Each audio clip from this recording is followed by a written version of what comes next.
Bonjour et bienvenue à cette info. Mon nom est Marie-André Dupéry. J'ai avec moi en studio Andréane Blais de Culture Centre du Québec. Comment ça va? Ça va très bien. Donc, Culture Centre du Québec, premièrement, qu'est-ce que c'est cette bébite-là? Culture Centre du Québec, c'est le Conseil régional de la culture pour la région du Centre du Québec. Donc, c'est un organisme qui a le rôle d'accompagner les artistes, les travailleurs culturels, les organismes dans leur développement, dans leur rayonnement de façon générale. Puis dans le quotidien, comment on fait ça, accompagner les artistes? Ça doit être quand même assez complexe. De toutes sortes de manières. En fait, je dirais qu'il y a une grosse partie de notre mission ou de notre quotidien qui est l'accompagnement des artistes dans ce que nous, on appelle le rôle conseil. C'est-à-dire qu'un artiste qui a un projet et sait pas trop comment le réaliser ou cherche du financement ou cherche des partenaires, vient nous rencontrer.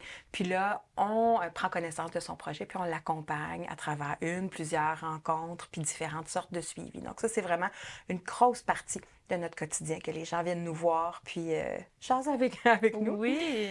Ensuite, ça passe beaucoup par la formation. Donc, on a tout un programme de formation continue qui peut se dérouler soit en groupe ou de façon individuelle.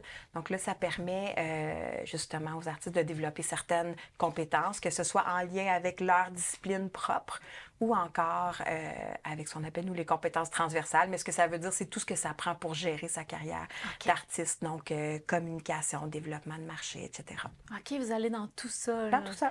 Et vous êtes de pair avec justement les personnes les mieux placées dans différents, j'imagine, gouvernements ou autres pour le financement?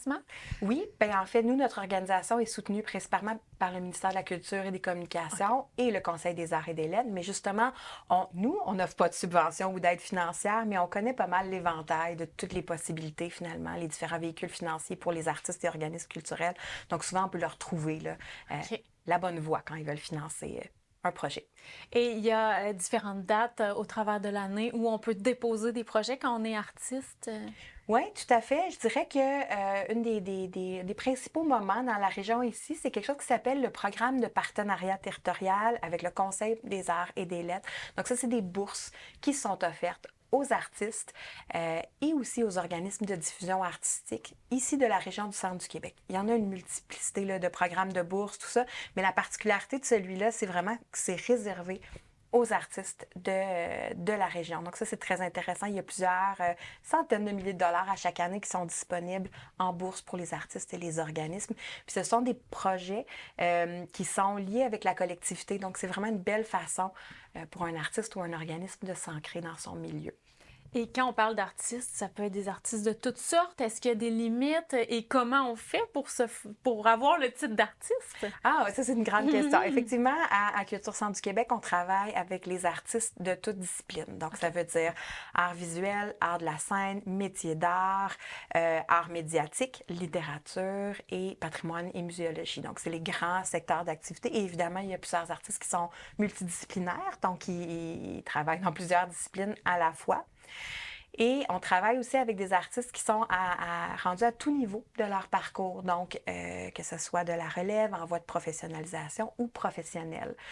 Donc, et là, la question, là, comment on fait pour devenir professionnel? Bien, dans le secteur des arts, c'est vraiment l'accumulation d'expériences professionnelles qui bâtit notre statut professionnel. Puis ce que j'appelle des expériences professionnelles, c'est quand toutes les expériences où on est soumis au regard de nos pairs, donc d'autres artistes.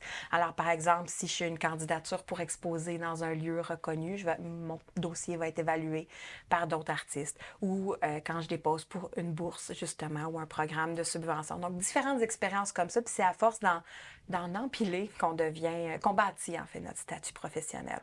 Et vous avez une liste de ces artistes-là sur votre site web? Oui, bien, en fait, de tous les membres, Oui, OK. actuellement, Culture Centre du Québec compte un peu plus de 200 membres, artistes et organismes, parce que là, on parle beaucoup des artistes individuels, mais il y a aussi des organismes, évidemment, qui sont membres. Donc, ils sont effectivement sur le répertoire, sur le site web. Quel genre d'organisme peut être membre de Culture Centre du Québec? Ben, toutes sortes d'organismes du milieu culturel, donc des théâtres ou lieux de diffusion, des sociétés d'archives ou d'histoire, des musées, des troupes de danse, par exemple. Tout regroupement ou organisme qui fait soit de la création ou de la diffusion au niveau des arts et de la culture. J'imagine qu'il y a une différence à établir entre artistes et artisans. Vous, les artisans, est-ce que ça peut rentrer dans certaines catégories de vos services ou pas du tout? Oui, bien, des fois, les artisans, ce sont les artistes en métier d'art. On les appelle de Oui. cette manière-là, mais OK. vous faites référence peut-être à des artistes qui ont une pratique de loisirs ou amateur, Ouais, par c'est ça. exemple. Ceux Oui, qu'on voit dans les marchés plus. oui, bien, tout à fait. Ils ont leur place. C'est sûr que l'essentiel de nos services, le cœur de nos services, s'adresse vraiment aux artistes qui sont soit en voie de professionnalisation ou professionnels. OK. Puis c'est important de comprendre que c'est pas comme un jugement de la qualité de ce qu'ils sont en OK. train de faire. C'est vraiment plus, c'est quoi leur intention? Est-ce qu'ils Mm. souhaitent en vivre? Est-ce qu'ils souhaitent en faire leur métier, que ce soit à temps partiel, une partie de leur métier ou à temps OK. plein? Donc, nous, on s'adresse plus à ces personnes-là, juste par la formation, par l'accompagnement qu'on donne. C'est ça l'objectif, en fait, de vivre de notre art en tout ou en partie. Cela dit, une personne qui aurait une pratique de loisir ou amateur pourrait tout à fait quand même devenir membre de Culture Centre du Québec. On a une catégorie qui est réservée spécifiquement à ces gens-là qui ont simplement envie de graviter dans le milieu culturel, de savoir ce qui se passe, de rencontrer d'autres artistes ou artisans aussi, là. Donc, ils sont tout à fait les bienvenus aussi. Et qu'est-ce que ça demande pour être membre et qu'est-ce que ça apporte en contrepartie? Ça demande assez peu, je dirais. En fait, il y a une cotisation annuelle qui est d'une trentaine de dollars pour un individu, puis une cinquantaine de dollars pour un organisme. Puis il suffit de remplir le formulaire, là. La procédure est toute simple. Ce que ça apporte, c'est évidemment de faire partie d'une communauté. Tu sais, moi, souvent, on me demande qu'est-ce que ça donne d'être membre. Je n'aime pas faire une liste là, d'avantages là, très pratico-pratiques, là, où c'est plus dans l'idée de faire partie d'un groupe, déjà briser l'isolement qui est vécu par beaucoup d'artistes puis travailleurs culturels qui travaillent seuls dans leur atelier ou dans une organisation où il n'y a pas beaucoup de gens. Donc ça, c'est une chose importante. Ensuite, ça permet de faire entendre notre voix, en fait, de la joindre à la voix de plusieurs. Une partie de notre mission, c'est vraiment de représenter le secteur. Donc, quand il y a des dossiers ou des enjeux qui touchent les artistes, donc, si on est tous ensemble, on peut parler d'une voix unie, puis on a plus de force, de représentation dans ce temps-là. Donc, c'est vraiment l'idée de faire partie du groupe de cette manière-là. Puis moi, j'aime bien dire aux gens, c'est pas une relation à sens unique que Culture Centre du Québec vous apporte quelque chose. On aime que les gens deviennent membres pour connaître les artistes sur le territoire. Nous, ils sont vraiment nombreux. Donc, s'ils ne lèvent pas la main pour dire « Hey, j'existe, je suis en train de faire ça, de faire tel projet, etc. », c'est plus difficile pour nous de les connaître. Donc, on les invite à venir à nous parler de ce qu'ils font, à nous parler de leur réalité, à nous parler de ce qui les préoccupe. Puis c'est comme ça qu'on peut mieux les représenter. Donc, c'est une relation, en fait, Oui. on entame ensemble. Puis vous avez quand même, comme vous le disiez, un grand territoire. Centre du Québec, là, c'est quand même assez, assez large. Bien, c'est assez large, mais c'est pas si mal. Quand je regarde, nous, notre organisation, il y en a 14 autres comme la nôtre au Québec. Donc, quand je regarde mes collègues, par exemple, de Culture Gaspésie ou de Culture Côte-Nord, eux, ils ont un grand territoire. Fait que c'est pas si mal. Oui, quand on se compare, c'est pas si pire. C'est ça. Et vous êtes basé, en fait, à Bécancour, si je me trompe pas? Oui, dans le secteur Saint-Grégoire. OK, parfait. Donc, puis, dans le fond, vos artistes, ils vous viennent... Est-ce que vous faites un peu de la recherche ou c'est plus ils viennent à vous? C'est les deux, en fait. Comme je disais tout à l'heure, la meilleure façon de se faire connaître, c'est vraiment de lever la main, de nous appeler, de venir nous rencontrer. Mais nous, on est vraiment constamment à l'affût de ce qui se passe sur le territoire. On essaie d'être très présent dans les événements, dans les vernissages, dans toutes sortes de moments où on pourrait croiser des membres potentiels. Parce qu'on aime ça savoir ce qui se fait sur le territoire. Certainement. Vous avez annuellement un gala, je pense, le Galard que le vous Galard, l'appelez, oui, exactement. Ça va être la 22e édition bientôt. Donc, ça fait longtemps que cet événement-là arrive à chaque année. Puis c'est notre événement de reconnaissance pour le milieu. Ce que ça veut dire, c'est qu'on remet en fait une dizaine de prix disciplinaires lors de cette soirée-là. Donc, justement, prix littérature, prix métier d'art, prix muséo, etc., etc. Puis c'est sur appel de candidature, justement. Les artistes et organismes déposent une candidature pour mettre en valeur une réalisation exceptionnelle de la dernière année. Puis c'est un moment très important parce que justement, je parlais tout à l'heure combien la reconnaissance des pairs est importante pour bâtir le statut professionnel, eh bien, c'est l'intention de cet événement-là, justement, que le jury de pairs reconnaisse l'excellence d'un dossier, puis de remettre un prix, justement, dans ce contexte-là. Donc, c'est le pourquoi qu'on le fait, mais c'est aussi l'occasion, en fait, de célébrer les arts et la culture au Centre du Québec une fois par année. C'est un grand événement qui réunit généralement autour de 200 personnes. Donc, oui, donc c'est notre grande fête annuelle qui se déroule à chaque année au mois de novembre. Et vous êtes combien dans l'équipe de Culture Centre du Québec? Actuellement, nous sommes 7 personnes dans l'équipe de Culture Centre du Québec. Wow. Oui. Les postes, ça ressemble à quoi? Oui. Bien, il y a une agente de service aux membres. Donc, c'est vraiment la personne qui est la première ligne pour répondre aux questions quand les gens, justement, ont besoin d'accompagnement ou d'information. Ils s'adressent à cette personne-là. Ensuite, nous avons un agent de communication dont le rôle est de faire rayonner le plus possible les réalisations culturelles d'ici.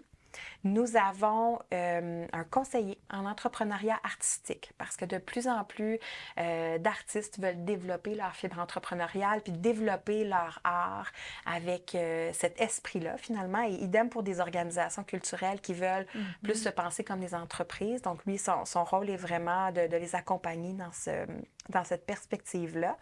Nous avons une agente de développement numérique, donc vraiment dont le rôle est centré autour d'accompagner les organisations puis les artistes dans le virage numérique. Puis c'est autant là, dans l'appropriation des outils de base que des choses qui vont plus vers la fine pointe de la technologie. Donc, il y a un grand spectre là. Et là, je fais le tour. Il y a une personne qui est responsable de la formation continue. Donc, je disais tout à l'heure, on a un grand programme de formation à la fois de groupe et individuel. Donc, cette personne-là s'occupe du développement professionnel. Et ensuite, il y a moi-même qui suis directrice générale et une adjointe à la direction pour le côté plus administratif. Et ça prenait quoi pour être directrice générale de Centre de Culture Centre du Québec? Toutes sortes de choses, j'imagine, mais moi, ce qui m'a attirée dans ce poste-là au départ, c'est beaucoup l'envie de travailler en concertation, de travailler avec les gens, puis d'être comme je parle de moi, mais aussi de l'organisation, d'être une force rassembleuse, de dire, bien, si on se met ensemble autour de certains enjeux, autour de certains projets, on va avoir une plus grande force collectivement. Donc, moi, c'est cet aspect-là du travail qui me plaît énormément. Puis toute la notion d'être... je sais, on est souvent le petit trait d'union entre les artistes entre eux pour les faire se rencontrer, collaborer, travailler ensemble, mais entre le milieu artistique puis d'autres milieux, le milieu touristique, le milieu des affaires, le milieu scolaire, le milieu de la santé, etc. Puis éventuellement aussi entre les artistes puis des décideurs, des partenaires éventuels. Fait que on est ce trait d'union-là. J'imagine qu'il y avait un intérêt pour l'art aussi au départ. Oui, ça vient avec. Hein? Oui, ça c'est évident. Mais moi, mes études étaient en littérature à la base. Et puis, j'ai travaillé au début de ma carrière plus dans le domaine des musées.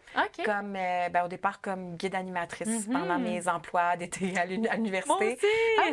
Oui! Dans quel... au musée du Bas-Saint-Laurent à Rivière-du-Loup.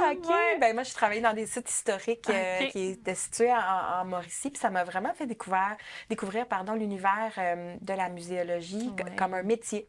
Moi, j'ai beaucoup fréquenté les musées avec ma famille quand j'étais enfant. Là, les dimanches, on allait visiter une place pilote. C'était vraiment dans notre culture familiale. Mais j'avais jamais pensé à ça comme un métier potentiel. On connaît peu les métiers de la muséologie. Donc, quand j'ai commencé à travailler pour ces sites-là, comme guide animatrice, mais tranquillement, d'un été à l'autre, on me confiait des responsabilités là, de créer certaines activités pour différents publics. Puis éventuellement d'écrire des textes pour une exposition. Puis là, de fil en aiguille, j'ai fini par m'impliquer de plus en plus puis à accepter un emploi de directrice adjointe, de directrice en fait de la programmation puis des activités dans ces sites-là. Donc, j'ai commencé à travailler pendant quelques années, en fait, je travaillais dans ces sites-là au niveau de la conception des expositions, puis des activités, puis de la supervision, après ça, des nouveaux guides animateurs dans les années suivantes. Puis, ça m'a amenée à être coordonnatrice de Médiamuse, qui était le regroupement des musées Mauricie et Centre du Québec. qui n'existe plus tristement aujourd'hui, mais qui a existé pendant 35 ans, ce regroupement-là. Donc, l'idée était que la 35 musées Mauricie Centre du Québec travaillaient ensemble à différents projets, des projets pour mieux faire connaître les différentes institutions, finalement, sur le territoire, principalement, puis aussi répondre à des besoins communs, des problèmes, en fait, qu'ils rencontraient tous et qu'ils avaient envie de trouver des solutions communes. Fait que cette espèce de posture-là, là, d'être au milieu, puis d'agir comme force rassembleuse de l'ensemble, puis trouver des solutions à des problèmes communs, là, c'est quelque chose qui se retrouve dans mon travail actuellement aussi. Là. C'est ce qui m'a amené vers là, en fait. Ben oui, donc c'était peut-être pas évident pour vous au début, mais quand on vous écoute, là, on comprend que c'était évident que vous alliez finir là. Ah ben je sais, finir là, je dis ça comme si...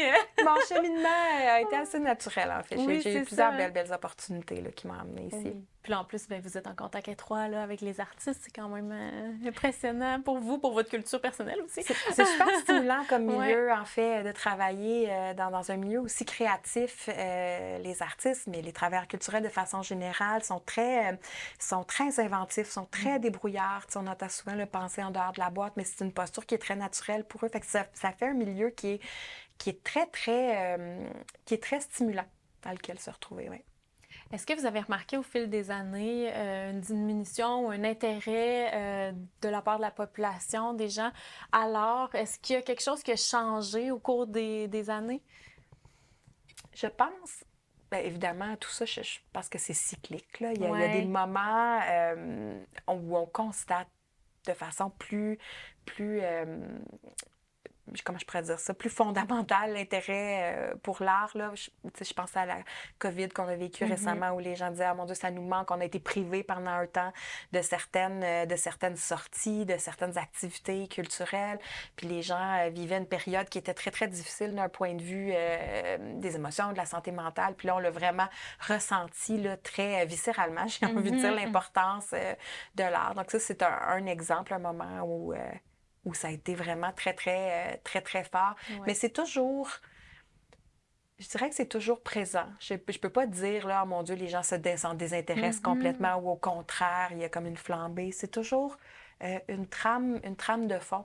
Mais je pense que les citoyens, en général, s'en rendent pas toujours compte de toute la place et de toutes les places que prennent les arts et la culture dans leur vie. Puis c'est très correct aussi. Les arts et la culture sont des formidables outils pour agir sur toutes sortes de dimensions, que ce soit l'épanouissement de soi, le développement personnel, les liens entre nous pour agir sur différentes problématiques sociales aussi, auprès de certaines clientèles vulnérables. Tu sais, c'est un outil vraiment incroyable qui vient dans toutes sortes de dimensions de notre vie, finalement. Très versatile, parce que justement, l'art est partout. Ça peut être par écrit, comme on le disait, ça peut être la danse. C'est très vaste. Tout à fait. Parlons d'avenir. Vision d'avenir pour Culture Centre du Québec. J'imagine que vous avez un plan stratégique, que vous avez beaucoup de projets, beaucoup d'idées. On a tout ça. Bien, en fait, c'est sûr que la colonne reste toujours la même, c'est-à-dire que nous, on est là pour soutenir notre milieu, soutenir les artistes, soutenir les travailleurs culturels dans les défis auxquels ils font face au quotidien.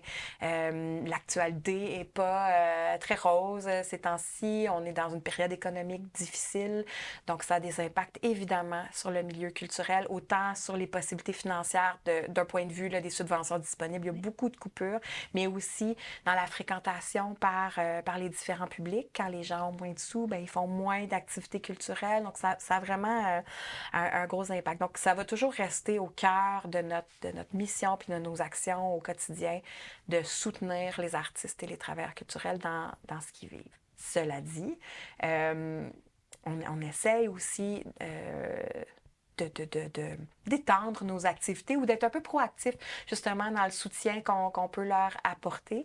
Puis une des choses dans la vision d'avenir qu'on a, c'est justement de créer un lieu physique où les artistes vont pouvoir se réunir, travailler, avoir accès à des équipements spécialisés, des équipements partagés, un lieu de rencontre aussi avec leur public, un lieu d'exposition et de vente d'œuvres. Donc, une espèce je ne sais pas comment le nommer, une espèce de ruche où les artistes et travailleurs culturels vont pouvoir venir travailler, exposer, rencontrer des gens. Là. Donc ça, c'est un projet qui est sur la table actuellement, puis en fait, qui est sur la table depuis longtemps, mais on a enfin une opportunité pour le réaliser. Là. Donc, au cours des prochains mois, puis j'ai même envie de dire prochaines années, parce que c'est vraiment un projet d'envergure, on va y travailler, justement, à créer ce lieu-là. Créer ce lieu-là. Parce que là, vous êtes déjà dans des locaux, mais c'est pas suffisant, ces endroits-là, pour offrir ce genre de... En fait, nous, notre espace, on a des espaces de bureaux qui sont situés à l'ancien couvent des Sœurs de l'Assomption, à Saint-Grégoire, justement. C'est un bâtiment de 4 étages. On en occupe un, mais ce sont des bureaux administratifs, puis il y a une salle de réunion. Mais c'est pas du tout de l'ordre de ce que je mentionne aussi. Mais justement, c'est de ce bâtiment-là dont je parle, où il y a une opportunité qui existerait, parce que c'est un bâtiment qui appartient actuellement à la ville de Bécancour. Puis ils ont récemment fait connaître leur volonté de s'en départir et ils souhaitent que ça demeure un lieu culturel et communautaire. Donc, après discussion avec eux, on a décidé d'explorer les possibilités de transformer la totalité, justement, de la bâtisse en ce qu'on appelle pour l'instant un hub créatif. Donc, c'est ce que je nommais tout à l'heure, un lieu où il y aurait des studios alloués pour les artistes, studios individuels ou collectifs, des équipements spécialisés pour créer différentes formes d'art, une salle d'exposition en art visuel, une petite boutique en métier d'art, un lieu de coworking, justement, où les gens peuvent venir travailler, les artistes, mais d'autres travailleurs aussi, éventuellement, qui pourraient y être les bienvenus. Différents équipements spécialisés, par exemple un studio de balado, un studio photo, etc. Donc, tout ce que contiendra ce hub-là reste à définir. On va vraiment travailler avec le milieu pour voir quels sont les besoins, parce que l'idée, c'est pas juste de dire « Ah, on va mettre ça, ça va être cool ». Il faut que ça serve, il faut que ça soit aussi en complément avec ce qui existe déjà sur le territoire. Puis là, je parle du territoire du centre du Québec au complet, parce que c'est un lieu qui sera accessible à l'ensemble de la région. Un lieu aussi où on pourra trouver des salles adaptées à faire des activités, soit de loisirs culturels ou autres. Par exemple, quelqu'un peut venir suivre un cours ou un CPE peut venir faire un atelier avec un artiste, etc., etc. Parce que l'idée aussi, c'est que vraiment que ça soit un lieu qui soit fréquenté par la population. C'est pas uniquement pour les artistes, mais c'est vraiment, quand je nommais un lieu de rencontre, c'est vraiment ça l'intention. Donc, bref, on examine actuellement les possibilités de transformer cet ancien couvent en hub créatif. C'est un très beau projet. Oui, ça m'enthousiasme. Oui, hein? je le vois. Bien, c'est vraiment quelque chose qui revient tout le temps. Quand je parle avec des artistes depuis des années, depuis mon arrivée à Culture Centre du Québec, chaque fois qu'on fait une consultation sur les réalités du milieu, il y a 2 constats qui ressortent tout le temps. Premièrement, le besoin de briser l'isolement qui est vécu par les artistes et les travailleurs culturels. Je l'ai nommé tout à l'heure. Les artistes sont beaucoup dans leur atelier à travailler seuls. Puis même dans les organisations, la majorité des organisations sur le territoire sont toutes petites, une personne permanente ou des petites équipes. Donc, ils ont besoin de se voir, de collaborer, d'être ensemble. Ça, c'est le premier besoin. Et le deuxième besoin, c'est qu'il y a pas suffisamment de lieux de diffusion professionnelle sur le territoire, puis principalement en art visuel. Donc, si on veut que les artistes puissent présenter leur travail, il faut créer davantage de lieux comme celui-là. Donc, ça répond vraiment à ces deux besoins-là. Puis dans ce lieu-là, on parlait de balado. J'ai cru voir sur votre site web, il y a des projets de balado qui ont sorti. Oui, on a créé une balado. Ça fait déjà quelques temps maintenant. Ça s'appelle Public mineur, art majeur. Il y a 5 épisodes. Et ça vient vraiment d'une discussion avec un artiste, un auteur en fait, de la région qui me racontait. C'est un auteur jeunesse très prolifique. Je peux le nommer, ça fait Mathieu Fortin de Nicolet. Il y a plusieurs publications à son actif, puis il me racontait que quand il fait des salons du livre ou quand il rencontre le public, souvent, il se fait poser la question « Ah, mais quand est-ce que tu vas écrire des romans pour les adultes, des vrais romans sous-entendus, comme si quand on créait pour les jeunes, c'était pas de la vraie littérature ou pas du véritable art, puis que c'était juste en attendant ou... Bon. Alors qu'il dit « Moi, j'ai choisi de créer pour les jeunes, puis ça vient avec toutes sortes tout un code de création qui est différent, puis avec ses propres règles.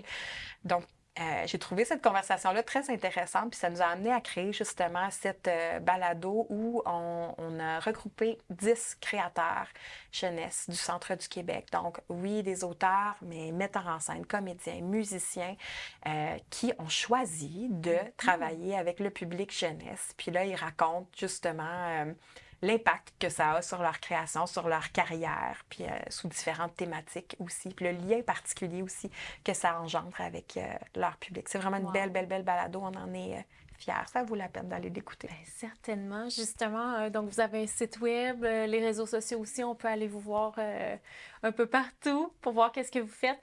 Donc, merci beaucoup d'avoir été des nôtres. C'est un plaisir. Merci à vous à la maison. Donc, c'était Andréane Blais de Culture Centre du Québec. Bonne semaine.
Salut tout le monde! Ici Daniel Grenier pour vous parler des télévisions communautaires autonomes. Et si ce médium n'était pas là, voici à quoi ressemblerait mon message. Oui, c'est triste, un plan noir. Ça aurait pu être beaucoup plus triste si j'avais rajouté cette petite chanson triste sur le plan noir. Mais bon, là n'est pas le point. Diversité de contenu, gestion indépendante locale, sans oublier une participation active à la communauté. Et j'en passe. Et j'en passe beaucoup à part de ça, car la TCA, c'est beaucoup plus que ça. Ah oui, la TCA, c'est nous. Hey, ça ferait un bon slogan, ça. Plus que la TCA, qu'est-ce que c'est ça? Ben oui, ça serait meilleur que ça. En tout cas, la TCA est un incubateur de talent, là où la créativité est célébrée. Ensemble, encourageons les télévisions communautaires autonomes. Salut! Toi qui écoutais ce message. J'ose ma télé communautaire.